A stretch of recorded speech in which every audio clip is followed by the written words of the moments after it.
आज का पहला क्वेश्चन देख लेते हैं। आज का पहला क्वेश्चन है, भारत और पाकिस्तान के बीच अंतर्राष्ट्रीय सीमा किसके द्वारा सीमांकित की गई है? Option number A McMahon line, option number B Durand line, option number C Radcliffe line, option number D Maginot line. तो देखिए हम लोग कुछ लाइन के बारे में पहले भी डिस्कस किए थे।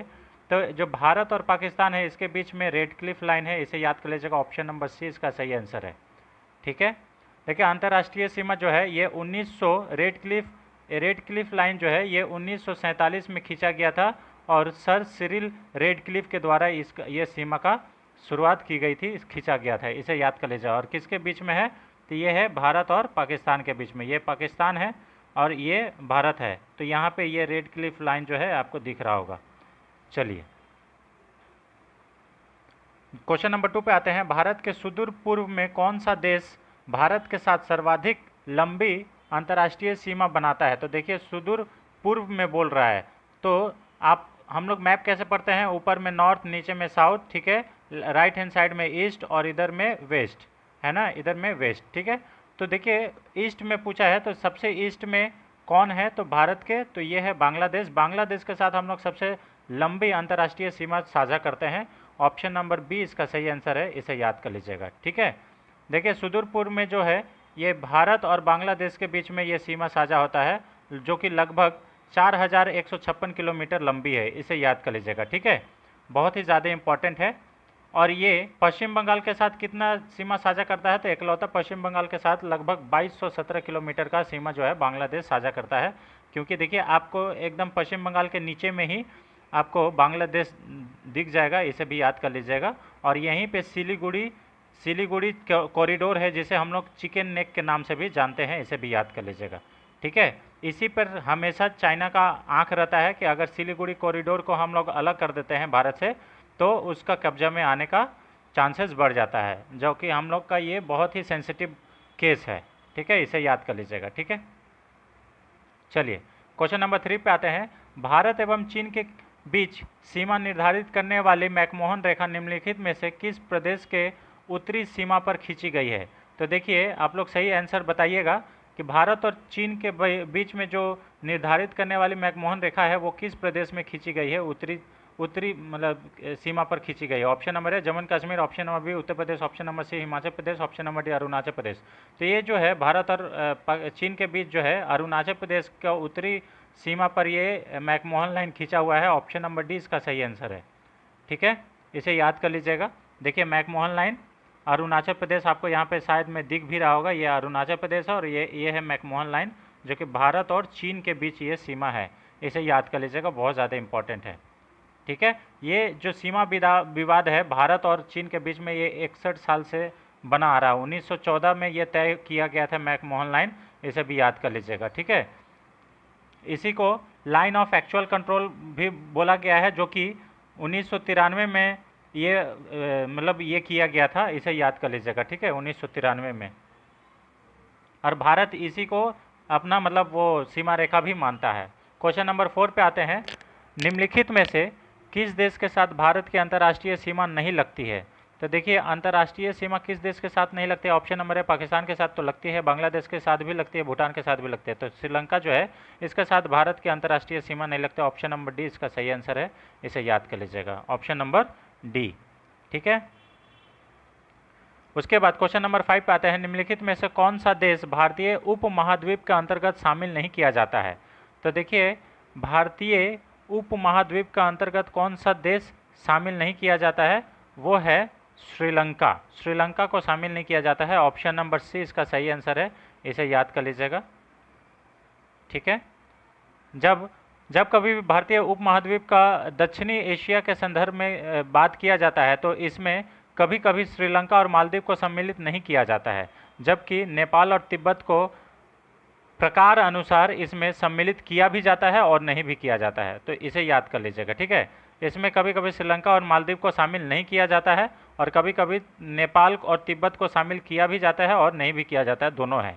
ठीक है, तो ये भारतीय उप महाद्वीप का देश है। इधर में देखिए यहाँ पे नेपाल है, भूटान है, तिब्बत है, ये सब। ठीक है, तो इसे याद कर लीजिएगा, जो कि इसमें चीन को ये श्रीलंका को शामिल नहीं किया जाता है, इसे याद कर लीजिएगा। ठीक है, निम्नलिखित में से किस भारतीय राज्य की समुद्र तटीय सीमा सबसे छोटी है?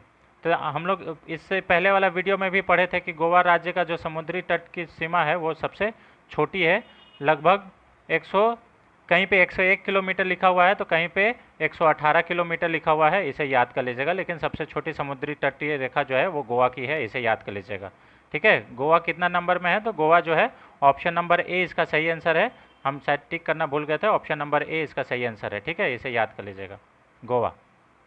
क्वेश्चन नंबर 7 पे आते हैं। भारत की सबसे लंबी अंतर्राष्ट्रीय सीमा किस देश के साथ साझा होता है? तो अभी हम लोग बात किए थे, ये बांग्लादेश के साथ साझा होता है, इसे याद कर लीजिएगा। ऑप्शन नंबर डी इसका सही आंसर है। ठीक है, इसे याद कर लीजिएगा। क्वेश्चन नंबर 8 पे आते हैं। क्वेश्चन नंबर 8, भारत सबसे छोटी स्थलीय सीमा भारत की किस देश के साथ लगता है? स्थलीय सीमा का बात किया है तो ये लगता है भूटान के साथ। ऑप्शन नंबर डी इसका सही आंसर है। सबसे छोटी स्थलीय सीमा जो है वो भूटान के साथ लगता है। क्वेश्चन नंबर 8, ठीक है, भारत की स्थल सीमा सबसे ज़्यादा बांग्लादेश के साथ है जो कि 4096.7 किलोमीटर है। कहीं पे ज़्यादा लिखा हुआ है, इसे याद कर लीजिएगा। ठीक है, दूसरा स्थान पर चीन है जो कि 3488 किलोमीटर है। ठीक है, और उसके बाद फिर पाकिस्तान, नेपाल, म्यांमार, भूटान और अफगानिस्तान है, इसे भी याद कर लीजिएगा। ठीक है, अफगानिस्तान के साथ सबसे कम मात्रा 106 किलोमीटर हम लोग लंबा करते हैं, साझा करते हैं, इसे याद कर लीजिएगा। ठीक है, देखिए अफगानिस्तान से कम, सबसे कम 106 किलोमीटर का है। ठीक है, चीन के साथ 3488 किलोमीटर का है, पाकिस्तान के साथ 3323 किलोमीटर का है। ठीक है, भूटान के साथ देखिए यहाँ पे लिखा हुआ है 699 किलोमीटर का है। तो इस सारा चीज़ इसमें हम आपको इस फॉर्मेट में दे दिए ताकि याद भी हो जाए, है ना। और अगर हमारा ये प्रयास आपको अच्छा लगता है तो वीडियो को ज़रूर लाइक करें, और ये पढ़ाने का अंदाज़ अगर अच्छा लगता है तो और भी शेयर करें अपने फैमिली फ्रेंड्स के साथ। ठीक है, अपने जितने भी सोशल मीडिया प्लेटफॉर्म है उस पर शेयर करें। ठीक है, चलिए क्वेश्चन नंबर 9 पे आते हैं। भारत को निम्नलिखित भौतिक प्रदेशों में विभाजित किया जाता है। तो देखिए ये तो बहुत ही बड़ा ऑप्शन है। इसका सही आंसर जो है ये ऑप्शन नंबर डी है। उत्तरी पर्वतीय प्रदेश, बृहद मैदानी प्रदेश, दक्षिणी प्रायद्वीपीय प्रदेश तथा सागर तटीय प्रदेश में इसको विभाजित किया जाता है। ये भारत का भौतिक प्रदेश में विभाजित है। ऑप्शन नंबर डी इसका सही आंसर हो जाएगा, इसे याद कर लीजिएगा। भारत को 5 भौतिक प्रदेशों में विभाजित किया गया है जो कि अभी हम आपको बता दिए। ठीक है, देखिए पर्वतीय श्रृंखला, मैदानी क्षेत्र, प्रायद्वीपीय, ठीक है, मरुस्थल, ठीक है, और यहाँ पे द्वीपीय। तो ये सब जो है ये मतलब 5 देश में इसको 5 क्या बोलते हैं विभक्त किया गया है विभागों में, इसे याद कर लीजिएगा। उत्तरी पर्वतीय प्रदेश या हिमालय पर्वत समूह, उत्तरी भारत की विशाल मैदान या सिंधु गंगा ब्रह्मपुत्र का मैदान, थार का मरुस्थल, दक्षिण पठार या प्रायद्वीपीय पठार, इसे भी याद कर लीजिएगा। ये 5 भाग है जिसमें इंडिया को विभाजित किया गया है। क्वेश्चन नंबर 10 पे आते हैं। भारत का कौन सा भू आकृतिक विभाग प्राचीनतम है? तो सबसे प्राचीनतम भू आकृतिक विभाग कौन सा है? ऑप्शन नंबर ए उत्तरी प्रायद्वीपीय प्रदेश, गंगा ब्रह्मपुत्र का मैदान। ऑप्शन नंबर सी प्रायद्वीपीय पठार। ऑप्शन नंबर डी समुद्री तटीय मैदान। तो देखिए सब प्रायद्वीपीय पठार जो है ये सबसे प्राचीनतम है। ऑप्शन नंबर सी इसका सही आंसर हो जाएगा। ठीक है, क्वेश्चन नंबर 11 पे आते हैं। उससे पहले देखिए प्रायद्वीपीय पठार, दक्षिण का पठार ये सबसे प्राचीनतम है, इसे भी याद कर लीजिएगा। ठीक है, सबसे प्राचीनतम। ठीक है, ये यहाँ पे बृहद हिमालय है, यहीं पे नंगा पर्वत है, लघु हिमालय, ठीक है, यहीं पे शिवालिक है। ये देखिए ये सब जो रेंज बना हुआ है ये है। ठीक है, और ये सब तीनों मिला के ट्रांस हिमालय का पार्ट होता है, इसे याद कर लीजिएगा। यहीं पे है काराकोरम, लद्दाख, जास्कर और कैलाश। ठीक है, इसीलिए इसमें हम लोग शॉर्ट ट्रिक से याद भी करते हैं, जा लदकर। ठीक है, जास्कर, लद्दाख, काराकोरम, ये सब कैलाश। ठीक है, इसे याद कर लीजिएगा। चलिए, और इसका उत्तरी पर्वतीय पठार और प्रायद्वीपीय पठार का ये कुछ डिफरेंस लिखा हुआ है, इसे भी देख लीजिएगा आप लोग। ठीक है, पॉज करके। क्वेश्चन नंबर 11 पे आते हैं। गारो, खासी एवं जयंतिया पहाड़ियाँ संरचना एवं उत्पत्ति की दृष्टि से निम्नलिखित में से किसका भाग है? तो देखिए गारो, खासी, जयंतिया ये मेघालय में है, पड़ता है, लेकिन मेघालय जो है वो पूर्वोत्तर का राज्य है, इसीलिए पूर्वोत्तर की पहाड़ियों का ये भाग है, हिस्सा है, इसे याद कर लीजिएगा। ऑप्शन नंबर बी इसका सही आंसर हो जाएगा। ठीक है, गारो, खासी, जयंतिया। देखिए यहाँ पे मैप के द्वारा भी हम समझाने का कोशिश करते हैं। गारो, खासी, जयंतिया ये पूर्वोत्तर राज्य का, मेघालय जो राज्य है उसका है, इसे याद कर लीजिएगा। और वहीं की पहाड़ियाँ हैं, इसे भी याद, इस नाम से जनजातियाँ भी पाई जाती है, इसे भी याद कर लीजिएगा।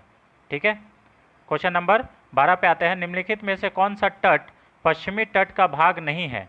तो कौन सा तट जो है पश्चिमी तट का भाग नहीं है, तो सही आंसर हो जाएगा कोरोमंडल तट जो है ये पश्चिमी तट का भाग नहीं है। ऑप्शन नंबर डी इसका सही आंसर हो जाएगा। ठीक है, देखो कोरोमंडल तट जो है ये पश्चिमी का नहीं है, ये क्या है, पूर्वी तट का भाग है, इसे याद कर लीजिएगा, कोरोमंडल तट। ठीक है, यहाँ पे है, समझ में आ रहा है, ये उत्तरी, सही उत्तर कोरोमंडल तट है, कोरोमंडल तट पश्चिमी तट का हिस्सा नहीं है। ठीक है, क्वेश्चन नंबर 13 पे आते हैं, भारत का पूर्वी समुद्री तट किस नाम से जाना जाता है। तो पूर्वी समुद्री तट जो है ये अभी हमने बताया कि ये कोरोमंडल तट के नाम से जाना जाता है। ऑप्शन नंबर बी इसका सही आंसर है। ठीक है, पश्चिम नहीं है तो क्या है, पूरब में है। ठीक है, इसे याद कर लीजिएगा, बहुत ज़्यादा इंपॉर्टेंट है। चलिए क्वेश्चन नंबर 14 पे आता है, कोंकण तट कहाँ से कहाँ तक विस्तृत है। तो कोंकण तट जो है ये गोवा से लेके दमन तक विस्तृत है। ऑप्शन नंबर सी इसका याद रखिएगा, सही आंसर है। ठीक है, क्वेश्चन नंबर 14 का ऑप्शन नंबर सी। ठीक है, देखिए कोंकण तट जो है इसका टोटल लंबाई कितना है, 720 किलोमीटर की टोटल लंबाई है। भारत के पश्चिमी तटरेखा एवं एक वृहद खंड है। यह पश्चिमी घाट और अरब सागर के बीच स्थित है। दमन गंगा नदी के महाराष्ट्र और कर्नाटक के बीच में स्थित है, इसे याद कर लीजिएगा। ठीक है, चलिए क्वेश्चन नंबर 15 पे आते हैं, लक्षद्वीप समूह के द्वीपों की उत्पत्ति निम्नलिखित में से किस प्रकार हुई है। तो देखिए लक्षद्वीप, ये आपको मालूम होगा कि प्रवाल भित्ति जो है लक्षद्वीप में पाया जाता है, तो ये प्रवाल उत्पत्ति हुई है, इसे याद कर लीजिएगा। प्रवाल उत्पत्ति से लक्षद्वीप समूह का उत्पत्ति हुई है। ऑप्शन नंबर सी इसका सही आंसर हो जाएगा।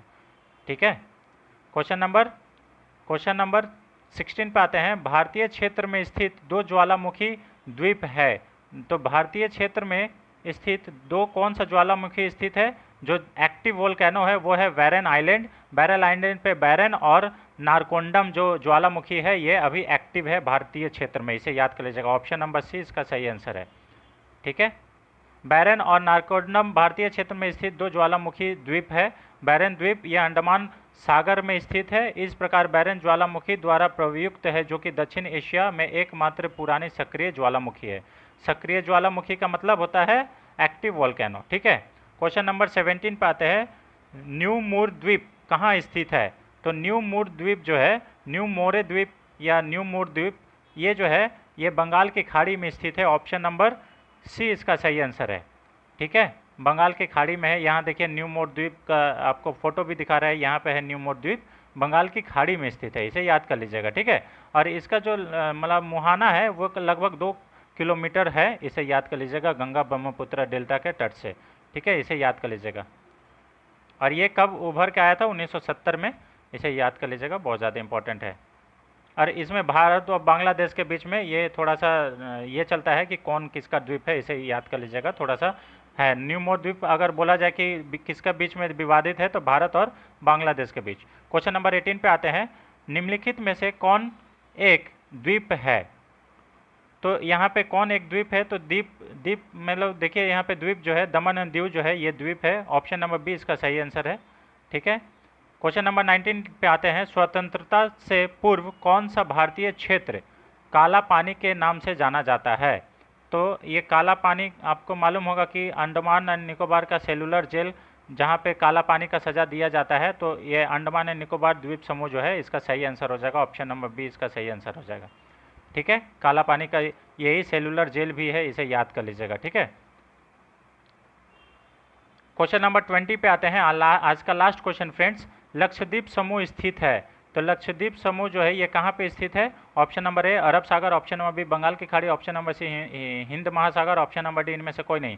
तो लक्षद्वीप समूह जो है ये अरब सागर में स्थित है। ऑप्शन नंबर ए इसका सही आंसर है, इसे याद कर लीजिएगा, बहुत ज़्यादा इंपॉर्टेंट है, ये क्वेश्चन पूछा जाता है। ठीक है ना, तो इसे याद कर लीजिएगा। देखिए अंडमान एंड निकोबार, और यहाँ पे देखिए ये लक्षद्वीप यहाँ पे स्थित है, इसे याद कर लीजिएगा। ठीक है, चलिए तो ये थोड़ा सा डिटेल्स में पढ़ लीजिएगा।